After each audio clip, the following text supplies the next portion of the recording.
Hello and welcome to the HSE Half Hour. My name's Lauren, I'm the Head of Networks and Communications here at Executive Network Group. My colleague Laura and I are going to be bringing you a half-hour live show every month on all things recruitment and safety. Over to you, Laura. Hello, back again. I can't believe we're on our 9th episode. That is that's absolutely crazy. But yeah, as Lauren said, I'm Laura. I'm Associate Director for HSE Recruitment and Executive Network Group. What that means is the day job is still health and safety recruitment, but I also get to do all this sorts of fun stuff where it comes to events and speaking opportunities and really trying to give back to the industry. And that's kind of the aim of these sessions, isn't it, Lauren?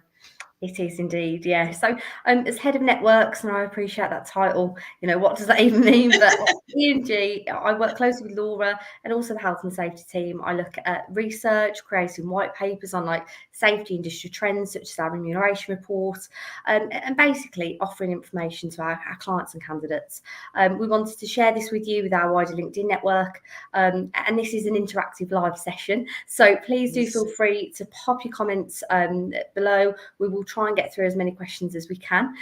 So today, for the 9th instalment of the HSE Half Hour, we are discussing sustainability. So a massive topic to get through in half hour. I'm sure that you'll all agree. But here to help us today, we have Chris Cleveland. So Chris is Head of Sustainability for Freightliner Group and has come into the role through a safety career. So it's all interesting.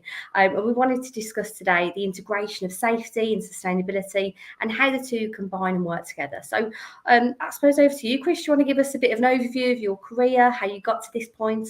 Yeah, of course I can, Lauren. Thank you, and good afternoon, everybody. So yeah, Chris Cleveland, I'm Head of Sustainability at Freightliner. And my career really started 16 years ago, where I was fortunate enough to be on a health and safety graduate scheme with Johnson Controls, who were working with the BBC. So my first day was down at Television Centre at the BBC, which was an absolutely amazing in engineering. So the role that the contract played was kind of building engineering services, facilities management. So the ticking heartbeat behind the BBC to enable all types of filming, both radio and TV. And I've done that for about 4 years. So cut my teeth, done my NEBOSH, I kind of went through my qualifications and experience. And then got to that point where I hit a level where I couldn't proceed anymore. As much as it broke my heart to leave the BBC and the glamour, the glitz and the enablement of being on telly and kind of watching U2 play down Regent Street and shutting down the street and being all that kind of stuff, I had to leave just to progress my career more than anything else. Right, so I went to work for Yellow Pages, again doing cool, yeah. Of that, and then no longer, I don't think Yale or Yellow Pages had to migrate from the big old thick yellow books, which were really sustainable, into a more electronic piece. And I've done that for a year and a half, and then moved to B Sky B over in West London, and they were doing a massive upgrade of their facilities. It's totally different to where I was, where it is now to where I was beforehand as well. And again, that was just about 100 states in health and safety, taking that first leader manager role, and cut my teeth. And at that point, that's where I got the environmental bug. There was a big CCHP. Sky were very, very, very big early adopters in sustainability across their infrastructure and recognising it as well, and had a big influence on me, and almost that game changer where I started to get involved with environmental permitry, the Environment Agency, and all the compliance elements. From there, I was really fortunate to find a role with National Grid. So I took on the role as environmental operations manager. Totally different industry, energy, new topic. I've gone from health and safety and kind of use that skill set, that knowledge, that capability, and those relationship building into environmental management. And my role was kind of overseeing the whole of the UK operations for environmental compliance management and being the bridge between environmental management compliance and their sustainability journey, and starting that off back in 2012. I stayed with Grid for about 10 years till last year. And that was a variety of different environmental, sustainability, risk, health and safety jobs across both its ventures and its core business. And again, then came the time I wanted to do proper health and kind of sustainability. So my desire was to move into a pure sustainability role and lead a team and lead direction. And Freightliner came along into my life. So I was fortunate to be successful.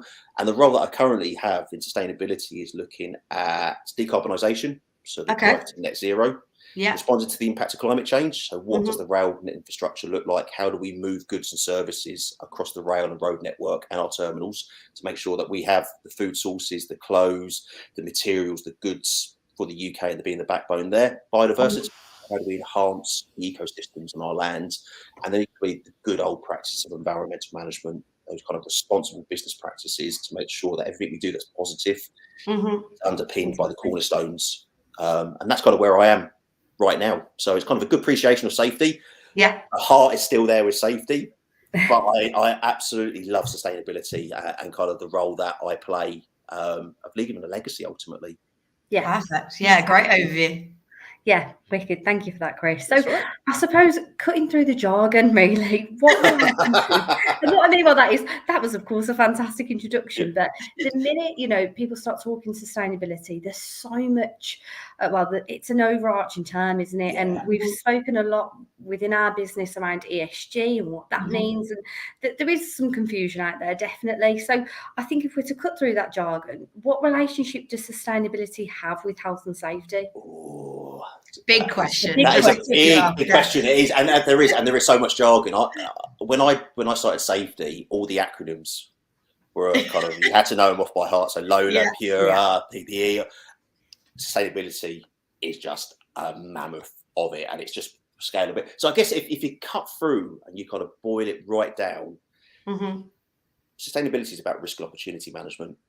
And I look at that and then see that in safety as well. So it's all about the risks, those opportunities. Because I always see there's a negative that's going to happen. There should be a positive to kind of counterbalance that. Yeah. And when you look at the world in that kind of volatility, the uncertainty, the complexity, the ambiguity, that's where sustainability is right now. There's no understanding what does it need to look like, what's the future going to be. And if you bring it into that risk and opportunities piece, you're then going to either tolerate, transfer, terminate, or treat the risks. And that's where there is a real blend, I think, between health and safety and sustainability, that you are just managing it, but they're different topics. Some are very local for safety, and kind of almost if you're working on your fixed site or you've kind of got a locational base, you're managing it there. While sustainability is actually kind of the local, the national, the global risks. Okay. And some that you influence, some that you can't have influence, that you can directly maneuver, and otherwise you're just bestowed and it happens to you and you really can't control that.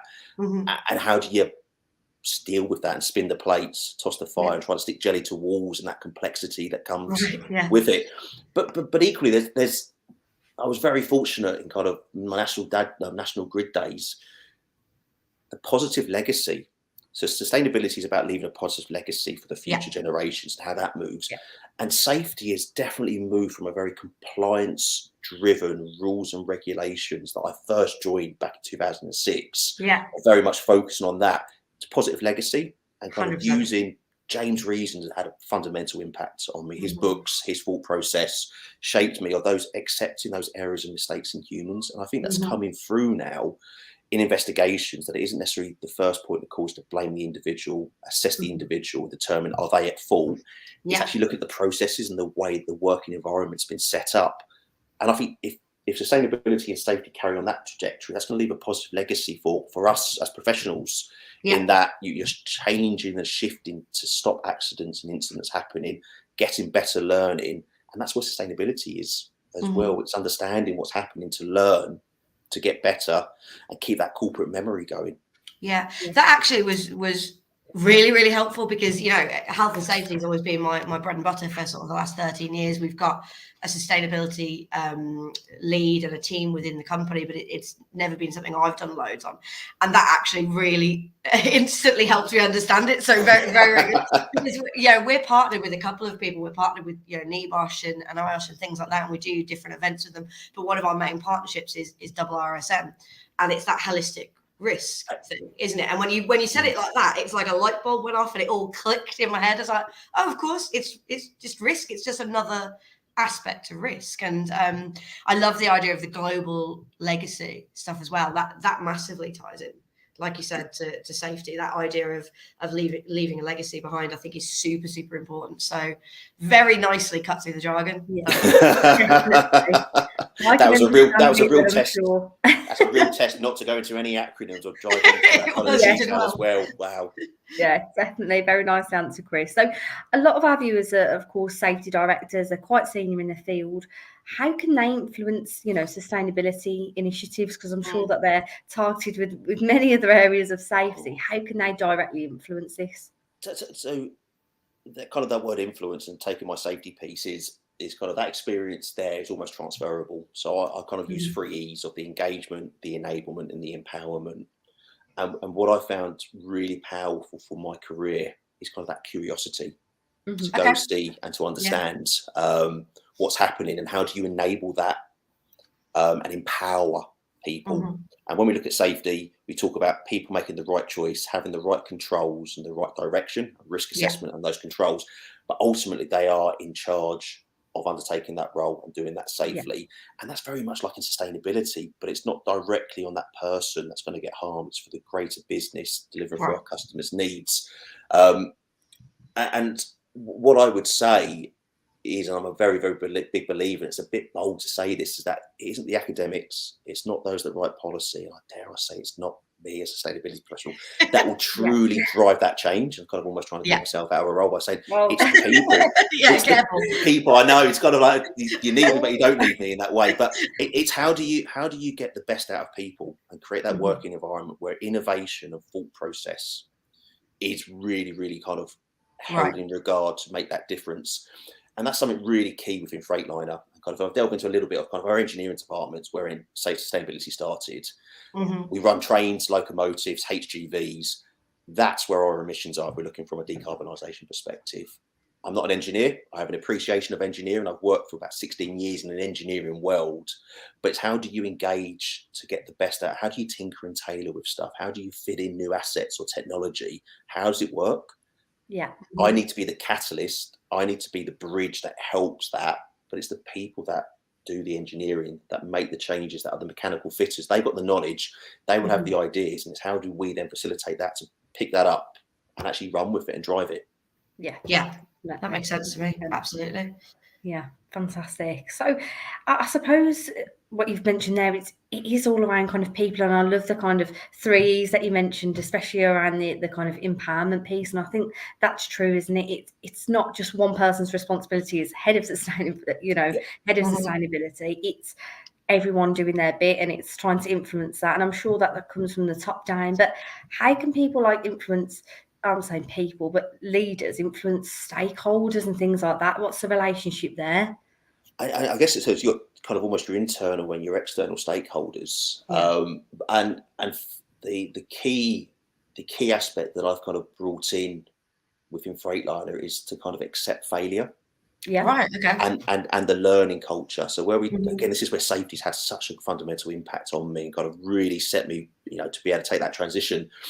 In kind of safety, the key is if something happens, we have an incident or occurrence, what we want is the true learning.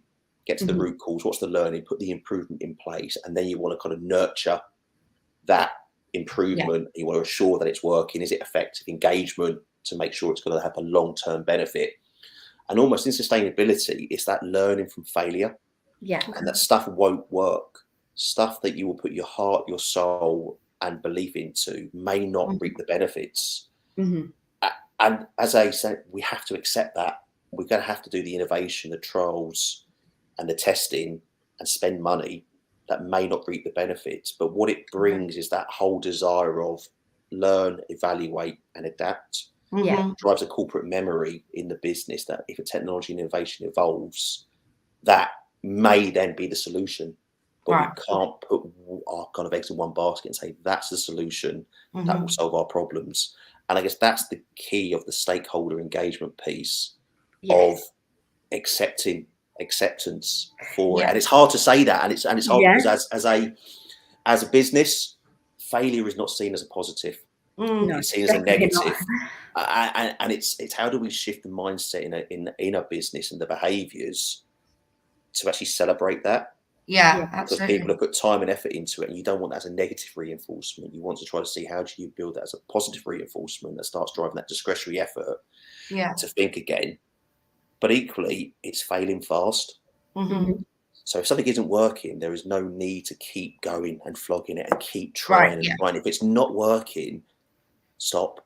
Shut it down. And it's that review again, because you put the time, the effort into it, and it's not working. And that's where that team collaboration, the engagement, that empowerment together, someone to have kind of the confidence to go, I don't think this is working. It's not seen as oh God, here we go again. It is about understanding what their thoughts and perception are, because they all bring a different subject matter expertise, knowledge, capability to the group. Yeah, and you need that group to be working cohesively. Yeah, and that makes sense, because obviously it is I don't want to say new subject, because it's something that obviously has been around for a while, but it's something that I think a lot of companies are suddenly thinking, oh, okay, we have to start focusing on that. So I can see that there's obviously going to be trial and error in that sort of thing, isn't it? But it is a hard sell, but I think the way that you've explained it makes sense. To leaders, isn't it? It is, it's hard when you kind of compare that to safety. You don't want controls to fail. You want them to be effective, because you don't want to cause harm. And as much as the climate emergency is with us right now, and that temperature increase is their trajectory is not looking good, and the impact in 2040, 2050, kind of 2100 isn't rosy. There is still time to make those incremental improvements to get to that ultimate goal of, say, net zero by 2050 earlier, if companies set them earlier as well. You've got time, and there has to be that acceptance. The time's there, but time can't wait. So we've got to find stuff, but we've got to have many different streams of innovation and research, looking what's going to help support us as a business, if it is to kind of respond to climate change and make sure that we're not going to be underwater. High temperatures aren't going to increase asset failure, etc. But equally, how are we going to get to that magic zero number of having no emissions from any of our operation? Yeah. As a slight aside to that, but connected, we've talked previously about the kind of gap in different industries and things like that. We've got aging workforce, and the new generation coming through, from what we've seen, are definitely more ethically minded. Do you think that's driving sustainability in a lot of instances?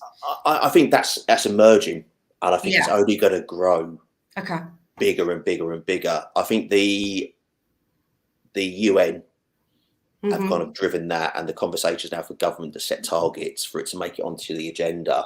And I think the voice of Gen Zers, Alphas, there'll be Betas or Bravos that are kind of being born right now in this world, are going to be the kind of the next workforce coming through, and they're going to be educated, they're going to be highly aware. And I think the kind of school education, my daughter's 7 and she's learning about environment, asked me about the dirty emissions from our train locomotives that go over the bridge just half a mile down. She's already fully aware of the impact of the environment, and it's being that, so education wise is bringing that level up to not accept that. And therefore it's that catalyst of change and that agent of change that I see my role to be, to create the working environment and that structured approach that enables innovation, different thought process, that diversity and that inclusion that enables the change to succeed in what we're going to achieve. I just think it's that kind of the push from the top, but the push from the bottom has to come. But it's that enablement. How do you enable the people that are working as a workforce with that kind of management layers and that command and control structure just to flourish and to take ownership and to just do it and say we've done it? And that success that's being reaped for it as well. Fantastic. So, I mean, of course, you have got a wealth of experience in safety also. So, sustainability isn't driven by law like safety, and you just mentioned there. You can't be failing in safety because harm's going to happen. That's like the ultimate value. You can't risk that. So instead, it's driven, by investors, overall reputation. But what do you think the biggest challenges are, facing sustainability professionals at present? Another big question. I'm just looking out the window into the sky to get that inspiration, because it is. There are so many challenges, and it's your different industries. It's your different businesses. It's the different appetite of a business. It's the investors that are driving that. I guess the biggest challenge is, I have no idea how Freightliner are going to decarb by 2050 right now. Wow. Okay. I have plans. I Yeah. have ideas. We have a short term, and then we have the longer term. But we are at the mercy of our supply chain, or what we call in the sustainability world is the value chain, Right. the end-to-end scope. That we're relying on those upstream of us. We're relying on the UK government. to do elements. We're reliant on our partners and our collaboration. We're reliant on our customers, and then we're reliant on the downstream supply chain as well. So we are a piece of the puzzle that's reliant on many different people, and therefore how does everybody prioritize and align together? And because there's no true, that's how we're going to get there to 2050. There's no magic bullet. There's no, and I always love to say this because a little lad loves watching Avengers. There's no Avengers to assemble. It's down to us, and we will be there by 2050. And when, you know, that is our working careers will mean from our ages we will still be there at 2050. I think someone's mentioned in the comments about you know, different systems in different countries and things like that. So I guess that's kind of part of the problem as well, is you're not just looking at individual companies, then you're looking worldwide and the completely different approaches and different cultures.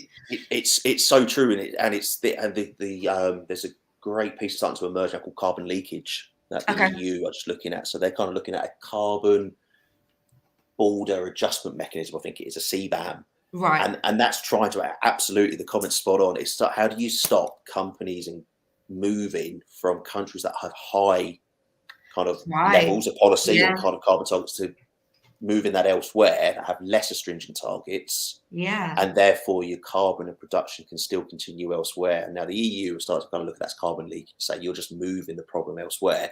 It's a worldwide global problem that needs that commonality.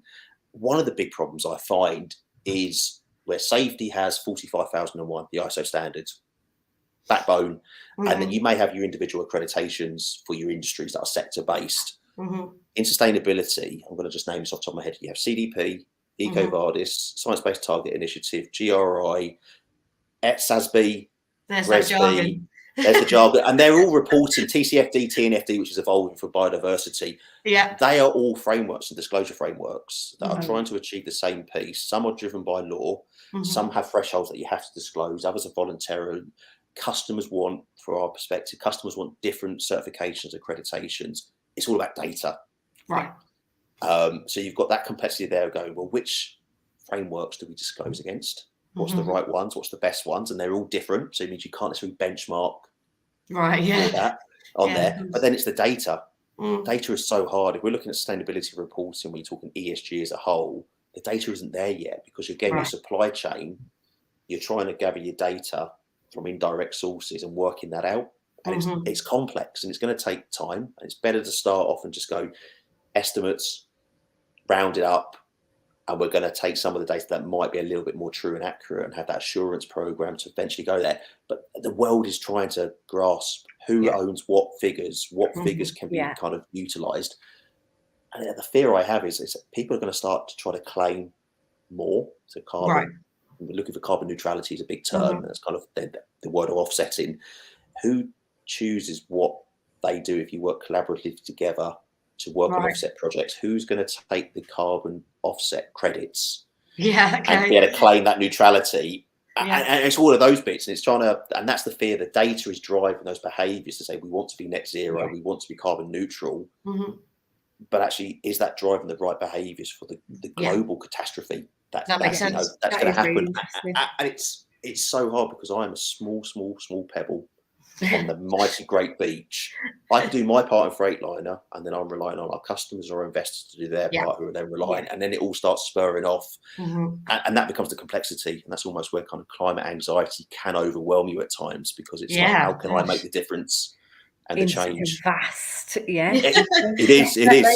It's never ending, as I say. You know, we do pick big topics for this, don't we, Laura? Have you on all day, kind of going through that. So, Chris, if I was to bring it back to safety a little bit, you know, a lot of our viewers, of course, are going to be safety professionals that may or may not have, you know, sustainability under their kind of wheelhouse as such. If you're, what kind of advice would you give to these safety professionals that maybe wanted to pursue a career in sustainability, similar to how you've kind of made that change from, you know, throughout your career? Is there any advice? Is there anywhere that they should go to kind of expand their knowledge of sustainability before, you know, proactively going down that route? It is. So there's great qualifications, just like NEBOSH. And I'll say NEBOSH is very utopia. So you kind of learn it from the book, but Yeah. it gives you a good basis for it. The key is those transferable skills. So, Right. so for me, I see my role as is that I need to know what I need to know to be able to inform and kind of advise our exec body and my peers. I have an absolute fab little team below me that are the subject matter experts, and therefore they do the doing. They are the engagers. And how do I become the influencer, the enabler, the unlocker, and actually kind of enabling the work to be done, but equally setting that kind of paint me done. What does it need to look like? What does good look like without me having it there? And I think safety professionals have that in their caliber. Because we have to do that. We have to be resilient. We get knockbacks. We aren't welcome sometimes as professionals in certain areas, and kind of, people get you to see what you want, what they want you to see, rather than what you need to truly see. And we work and we learn how to engage with people, how to get the best, how to be curious, to understand how does it work, and what needs to change, and how you can be that facilitator to support it. And sustainability is one, if you drop into it. So 10 years. So I've kind of done it 10 years now. Truly, it has changed massively. And I would say in the last year, biodiversity has just boof. That is the emerging risk. Climate change and carbon decarbonisation is there. The one that's under the radar is going to pop up in the next couple of years is biodiversity. So it's almost, you have to kind of live now, but also working out what's coming in the future. And if you take your eye off the ball, and you come back to it, it has moved and it's drastically progressed, because it will have to. It's just going to be driven more and more frameworks on there, and it's just to believe in yourself. If you want to truly do it, the opportunities will be there. It's just utilising your transferable skills and your behaviours to enable it. Fantastic. And you learn on the job. You learn on the job. It's a learning experience. I learn every day, and that's my key, is to learn something new every day, to understand how it works. Or go and read an article, go and do something, that professional development, not just to see CDP points, but just to be inspired to look at something, go, oh wow, how could that work? Could I take that back and do this and this with it? That's as a professional, that's how I kind of try to keep me and my kind of finger on the pulse. I love that advice. Good advice for anyone in any industry or career, I think that, isn't it? Thank you ever so much, Chris, for joining us today. You're talking about your kind of 3E factor framework, empowering others, that it's, everyone's responsibility, not just under sustainability, of course. And I like the fact that you talked about, the relationship between safety and sustainability. And it does come back to, influencing people, which I think safety professionals, are doing day in, day out as well. So overall, some really good points there. Thank you for everyone joining us, and especially you, Chris. You've educated me massively, and we're very lucky. Thank you for inviting me as well, and allowing me to have the conversation. Well, we're very lucky to have Chris joining us next month for an online roundtable. This is exclusively for logistics. So if you're a safety leader in logistics that has watched this today and want to know a little bit more, please do get in touch and we can go from there. And if I'm all right in saying, Chris, if people have got direct questions around sustainability, they can get in touch with you. Of course they can. I'm on LinkedIn. That by all means, please add me, send me a question. We're all professionals in this together. So there isn't a kind of isolation. They're happy to support and impart anything I can do to help others. Lovely. Thank you ever so much. So we're all sorted from me. Good stuff. So next month we are doing a slightly different date, so worth everybody noticing. We normally do this on the third Thursday of the month, but May is a crazy month for us with events and networking and things like that. So we're out at the Safety and Health Expo, we're out at the ROSPA Awards, we're out at the Glasgow ROSPA Awards, the ROSPA Excellence Forum. So we're moving the date next month. So we're going to be, if you want to mark your diaries, doing this on the last Friday instead. So it's going to be Friday the 31st. Same time, 12:30, and no special guest this time, Lauren, just me and you, isn't it? Yeah. So we'll be going through. Lauren's team have been putting together a really great candidate attraction report. So we're going to be looking at, what's important to candidates at the moment in the safety industry, in terms of benefits, in terms of challenges, just how that sort of stuff is structured, and what kind of attracts people. So it should be a good session. 31st of May. Mark the calendars. Cool. Thank you ever so much. And again, massive thanks to Chris for joining us today. And we will see you guys soon. Yeah. Thanks, Chris. See you next time. Cheers, Laura. Cheers, Lauren. Take care. Bye. Bye.